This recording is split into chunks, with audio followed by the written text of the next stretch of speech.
Hi everyone, welcome back to our channel, Everything Product. In this channel, we primarily focus about various insights on the latest technologies with a product mindset. This is Phani. I'm a product manager at Intuit. This is Sid Saladi. I'm a product manager at Best Buy. Awesome. Sidhu, we have an interesting topic today. We want to talk about Ethereum 2.0 and how, as a product manager, we want to learn about the overall roadmap and implement in our own products. Let me start with a very simple question. In your mind, what is Ethereum 2.0 and why do you think this even started? Sure, yeah. So it's the whole crypto community has been very enthusiastic about all the merge and right, like there's a lot of noise around it. So Ethereum as a network, as a blockchain, even though the technology is disruptive, it has a lot of drawbacks. And Ethereum 2.0 is basically trying to have a set of features which basically are split it into five different features, five different stages, and each stage would basically incorporate some of these features and make the chain much better and better. So as the chain gets better, there would be more decentralized applications, more use cases, and also the existing applications would scale much better. So that's the whole idea behind this. And there has been a lot of competition which Ethereum was facing before with similar smart contract chains, but with better technology, right? So Ethereum is basically trying to do this by a catch-up game, where Ethereum is trying to uh, get through these different phases, which are the merge, the surge, the verge, the plurge, and the splurge. Okay, funny. So we talked about the different stages of the overall merge, right? Like what are the different stages and what are the named and all. So does this remind you of anything? Yep. I can totally talk about a lot of this. So, as a product manager, right, what are we trying to do? As a product manager, when we think of a new platform or a product, we are trying to build a strategic vision for our product. We are also trying to build a strategy and give a roadmap to our team so that they'll be excited about what we are trying to do. And that's what exactly is happening here. So, as a product manager or as a CEO of the company, Vitalik is giving a huge roadmap or that strategic vision to say, hey, we started Ethereum at this place, and obviously it needs to grow. In order for us to grow, these are all the different things that we want to do over a period of 10 years or maybe more, where our Ethereum as a blockchain can scale up and can handle like millions and millions of transactions probably within seconds. Yep.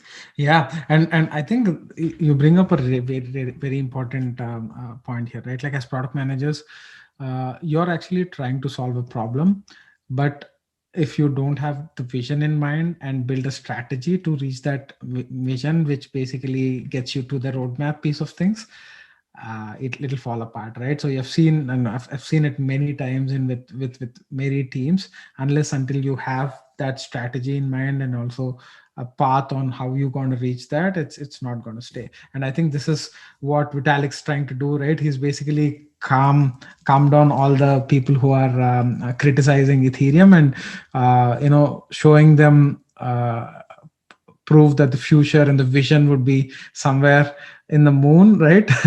And you have a very vibrant vision. So yeah, let's all be part of the whole journey here, and this is how we are going to do it, and these are the different stages of it. Yep. I want to add one last thing there, right? So, as a product manager for a product, what is the first thing that you would keep in mind? Metrics. So, like as a product, you started somewhere and how is it growing or how is it continuing to sustain? So, one metric that you could see here or one aspect that you could look at is the customer retention. So, let's think of Facebook as a product, right? When it started with like certain customers, but at a point, it has a good amount of customers where it doesn't want to lose, be it Instagram, be it Snapchat. There are like a lot of other startups which are trying to come and take the market share. And Ethereum is at a state where it has millions of customers and billions of transactions that are happening at the moment. And all the other smaller startups right now in the crypto market, like let's say Solana or Cardano, are trying to take that market share.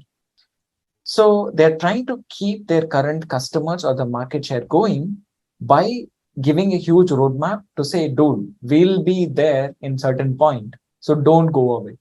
Or don't think of Ethereum as something that's old, but rather an evolving platform. Yeah, so that's also an interesting thought.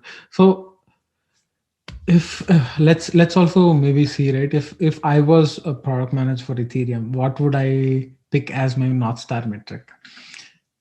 Yeah.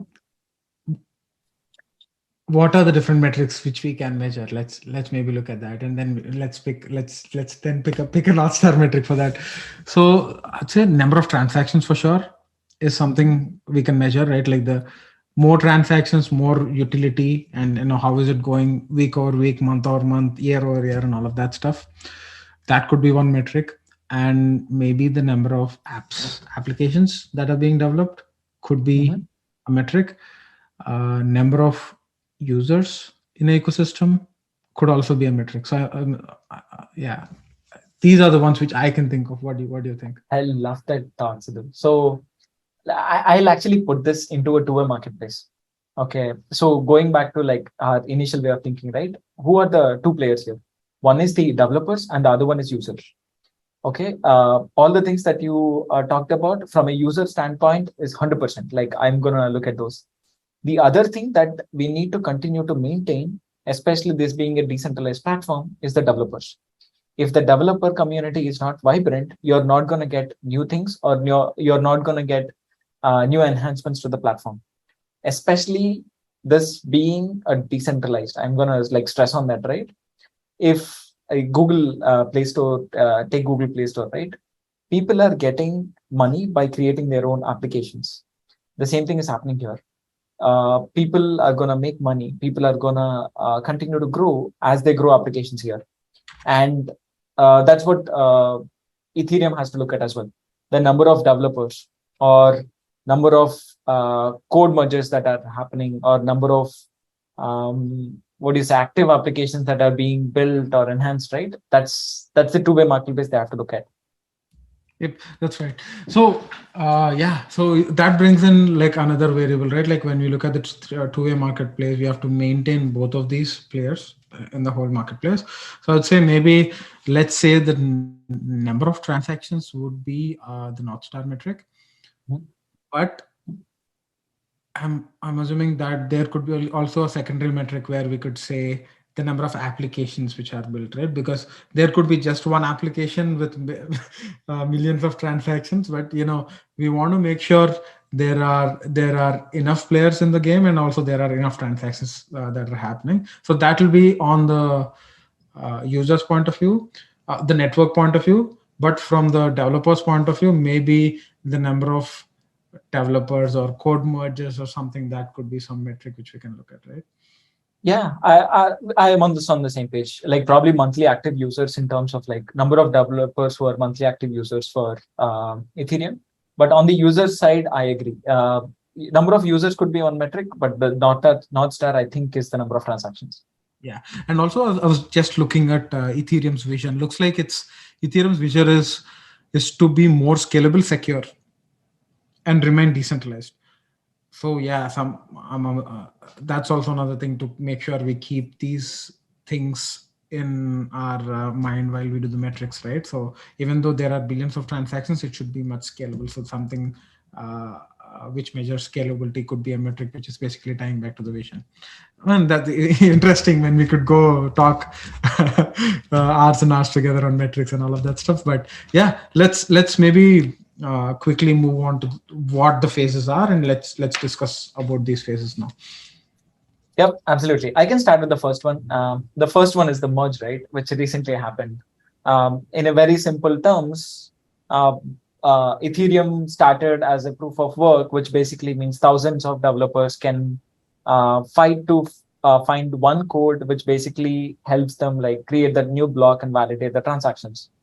It's not scalable given that thousands or like hundreds of thousands have to fight for one block, but rather it will move to like proof of stake, which basically means one specific developer or one specific pool is chosen, and they'll continue to build that block and validate the transactions, which helps in like energy consumption, which would reduce what 19% or more than 99% of the energy consumption that's currently there with the proof of work.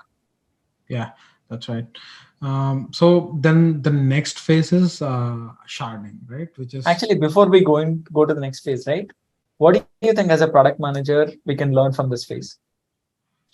this phase, right? Yeah. So one thing which I can think of is efficiency, right? So doing things just for the fact of doing things might not be right for the product, but I'm assuming, there's always, right, one problem could have multiple different solutions. I think that's where a product manager comes in to say, okay, this is the solution which is best suited for the business goals, and also ties back to the mission and vision of the company. So I think that's where I look at, where you could solve a certain set of problem in multiple different ways. The first problem was proof of work, and the better version of it was proof of stake. Yeah, totally agree. So maybe I can give this as an example. Like, this is my thought. So let's take Uber as an example. Let's think of the situation where Uber has built an app first that will be useful for the drivers. I'm going to take two different examples here, right? Drivers, I'm comparing it to developers, and the actual ride takers are compared to the users of the Ethereum. When they started, the drivers are using a certain app, but the drivers are facing a lot of issue because there are like 10 drivers who have to compete for one ride. And if you don't keep the developer community happy or the drivers happy, they're going to lose your platform. So that could be one of the biggest pain points that they would have seen, to say, dude, our developers are struggling because they're trying to fight for one ride here or one block here.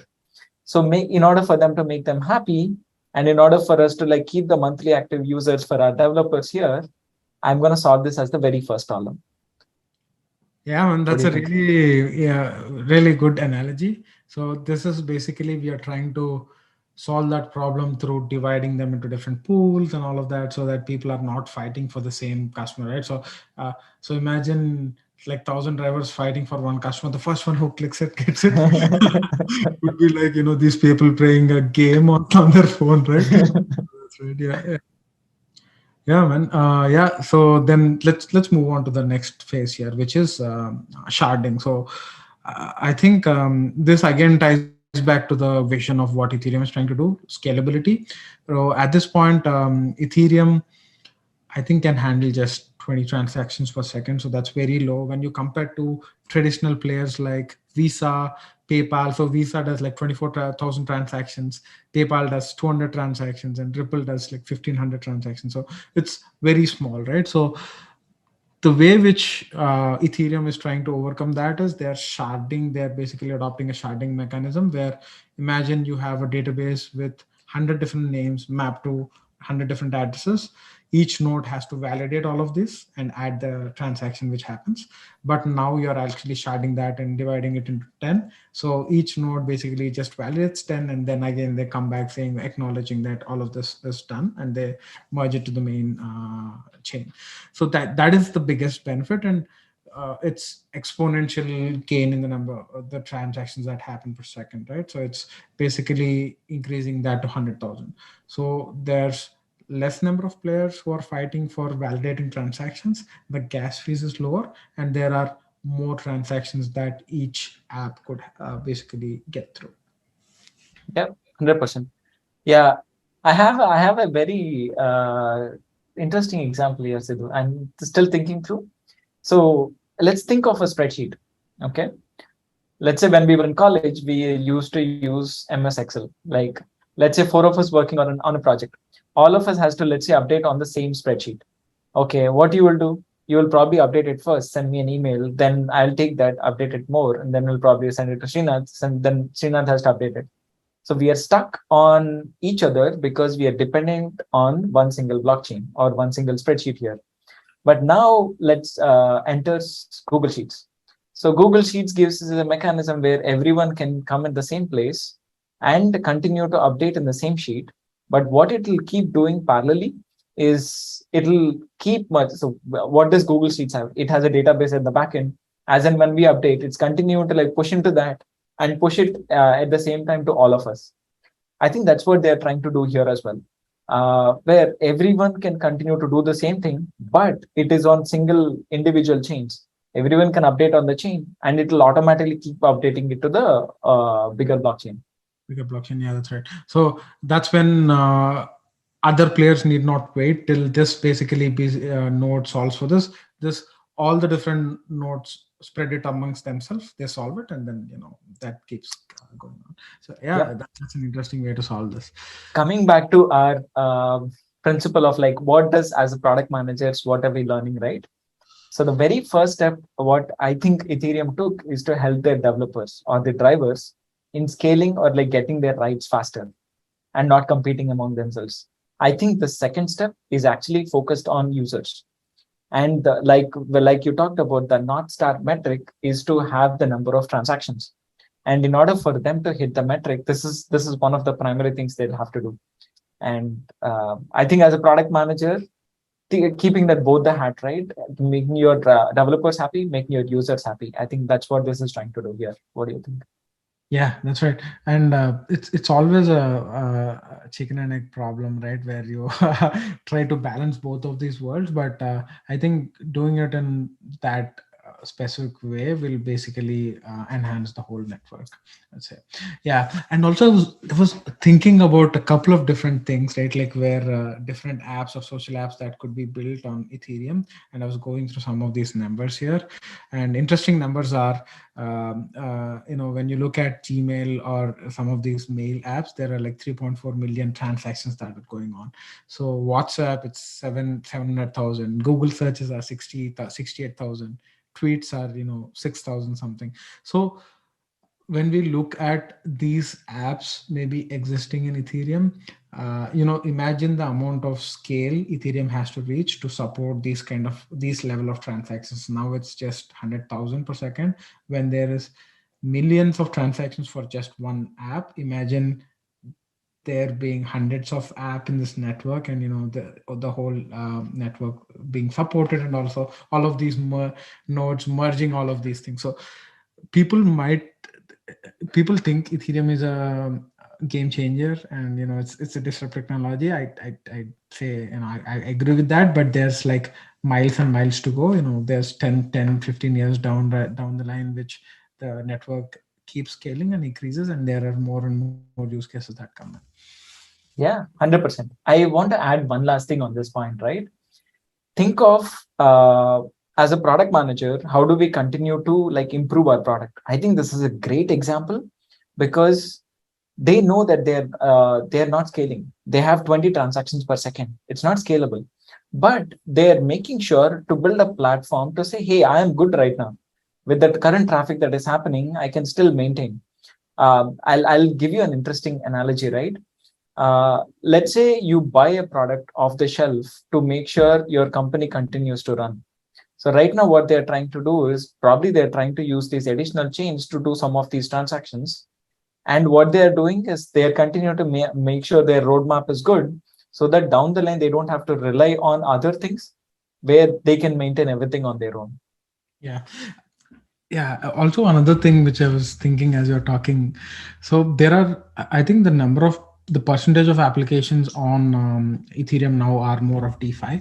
So for DeFi, the number of transactions might not be that high. Mhm. 100,000 may be enough, right? But maybe when you look at social apps and all, you need really, really big number of transactions. So maybe that's also a prioritization game, where when you're a product manager, you're going to see, okay, this is what the customer base is, and this is the biggest value what we can bring up with, and there's like scalability, and there's also security they that is tied back to their vision, right? So maybe they're doing a little bit of scalability, but they want to do more security because their target customers are more DeFi apps and security. Maybe there could be a different place where social apps might live in a different network altogether. But I think these all things also go into play when they're deciding what to build, what to scale and all of that, right? I love that thought process, Sidhu, because you're basically telling that as you grow, you might have different cohort of customers So you need to make sure your current cohort of customers are happy while you continue to acquire the new customers. And as you continue to acquire more, there might be complicated use cases that you will try to solve with your platform. Yeah, that's right. So Nice, awesome. also I'll bring up another other thing, right? So this is also something which I read. So there's a newsletter by Lenny. So that's he actually does a lot of product management stuff and tech stuff. So he talks about the chicken and egg problem for two-way marketplaces. So imagine Uber, right? So if you're building something from scratch, you don't have customers and you don't have drivers, right? Like all of that same example you have given. But how do you build something that big as Uber? You start at a very small place, maybe a university town, where you just cater to all of the users in that area. Then you make them happy. Once they are happy, then you start scaling up. That's what Ethereum is doing, kind of connecting that dots there. Yeah, I love that analogy. Okay. Awesome. You want to move to the next stage? Yeah, let's move on to the next stage. And I kind of forget what the next stage is. I can start. So the Okay. next stage is basically Verge, right? At a very high level, what I understand from that is currently the developers have to store a lot of data in their nodes right now, but down the line it's not scalable. So what they plan to do is reduce the amount of transactions that you need to store on your node, so that it's much more easier for the developers. What are your thoughts on that?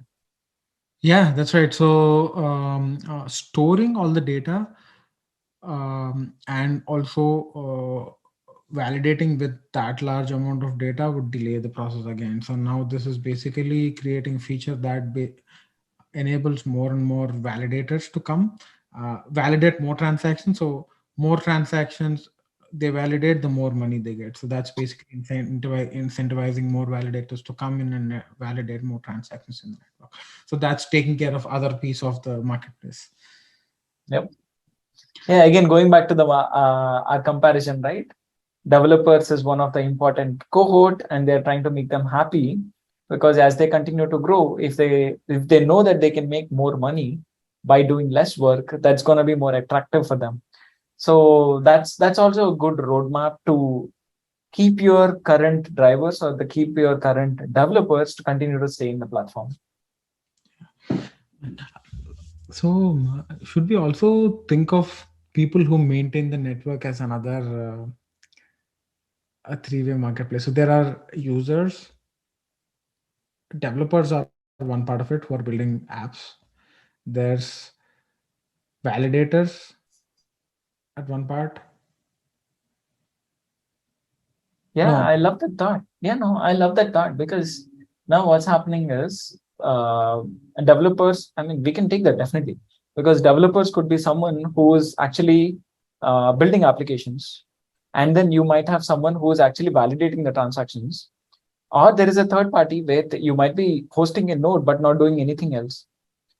That's a great thought actually, because you might want to make sure all the others are happy to keep the nodes, because if they have to maintain the node, they might have to spend a lot of money to stay in the network. But this is also a bigger pain point after a certain point of time, because you have like millions of transactions probably. So reducing that might make that cohort of customers, or cohort of your network, happy to continue to stay with your platform. Yeah, that's an excellent thought. Yeah, I think the more we dig, we get more and more use cases here. Yeah, let's also move on to the next one now. The next one is Purge, I guess. So the Purge is more about setting a time where the whole network purges a certain set of historical data. So I think that's how I look at it. Where you're saying, okay, once every year at this time, we'll say, okay, all the historical data is something where we are okay. We don't worry about it. Let's purge that and make it much more leaner and more efficient as a network. Yep. Yeah, let me ask this question, right? Do you remember one of the first social networks that you used? Is it Yeah, Orkut? Orkut. Yeah, Do you want to go back and see all of those? What are those called at that time when you send scraps. the message? It was scraps, I guess. Yeah, Yeah. I remember the days when I used to compete with friends or cousins that okay, I have these number of scraps where we used to send just highs or dots just to increase them.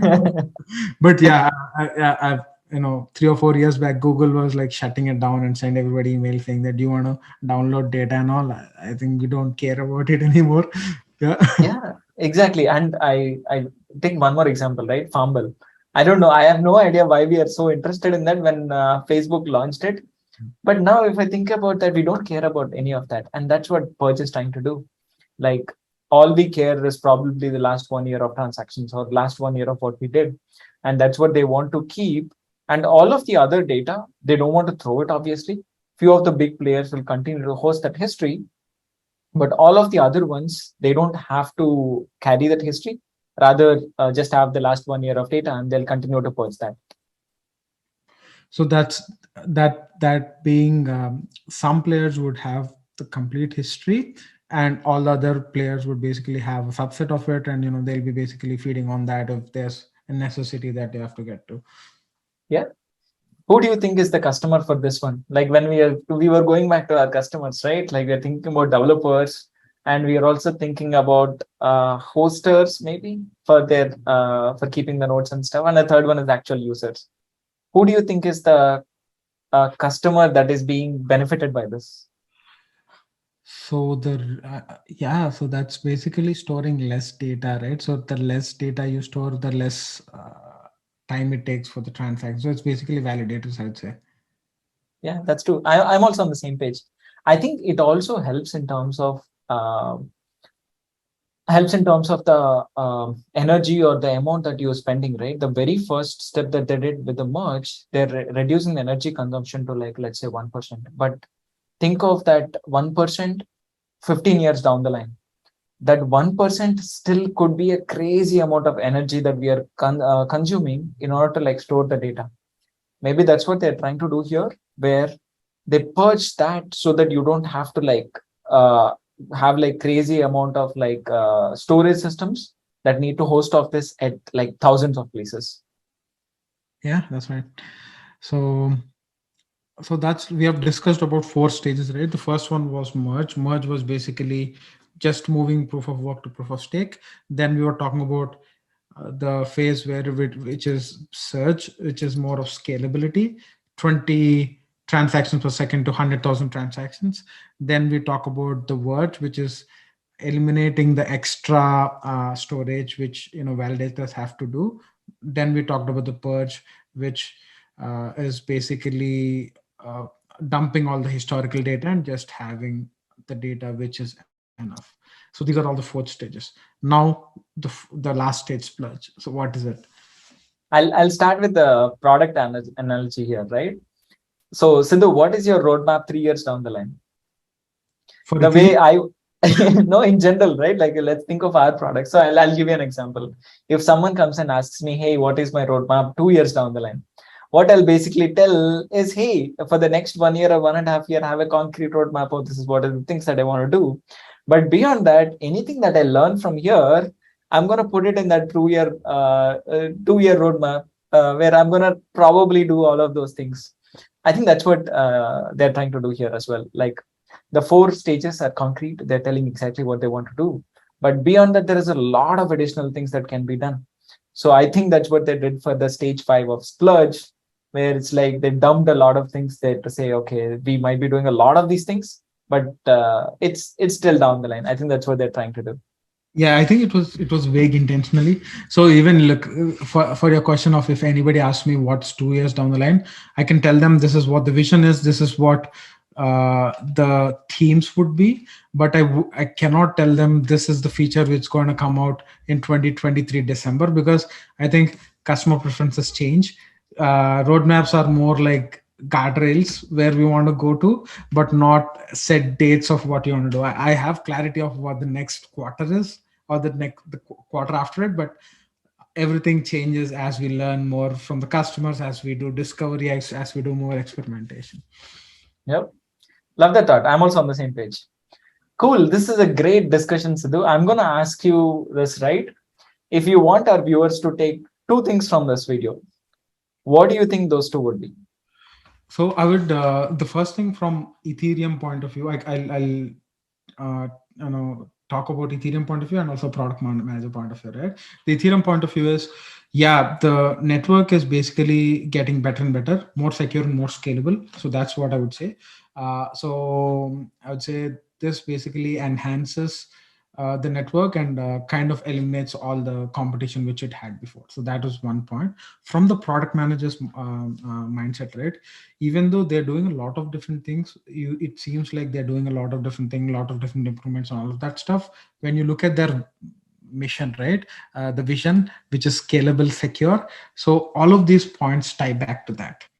So it's also very important as a product manager to keep the long-term view in mind and keep that lens in mind and build things from that lens. Otherwise, if you are just building features and you're a feature factory, there could be multiple ways which you can go and which basically doesn't lead to the end goal which you want to reach to. So these are the two takeaways from my side. Awesome. Let me give my thoughts as well. So I'll start from a product point of view, right? The way I look at this is you might have built a scrappy product to gain customers, and that's what Ethereum did. And now they have built a strategic vision to keep those customers within the product and continue to sustain the platform. That's a great thought for like product managers, right? You can't wait for the product to be great. You can release a scrappy product and gain the customers and continue to make improvements and continue to keep the customers and make them happy. That's one of the biggest things that I could take away from this. And from an Ethereum standpoint as well, I like the way they started the blockchain, right? Whatever they know at that point, they started it, but they published a roadmap. And what they made sure to do is they made sure the developers are happy with what is going on right now. And they're continuing to plan to make the developers happy so that the platform can sustain. So even though there is a crazy amount of competition with other blockchains, I think with this strategic vision, like at the end of the day, if people are happy, your platform is going to continue to stay. And I think that's exactly what Ethereum is trying to do here. Okay, man. Yeah, it was a really good discussion. I think glad that we brought in a lot of product concepts and tied them back to crypto, and it's been going on really good. So yeah. Awesome. Love the conversation, Sidhu. And for everyone who's viewing our video, if you like this, please comment, like, and share with your friends. And we'll see you guys in the next video. Thank you.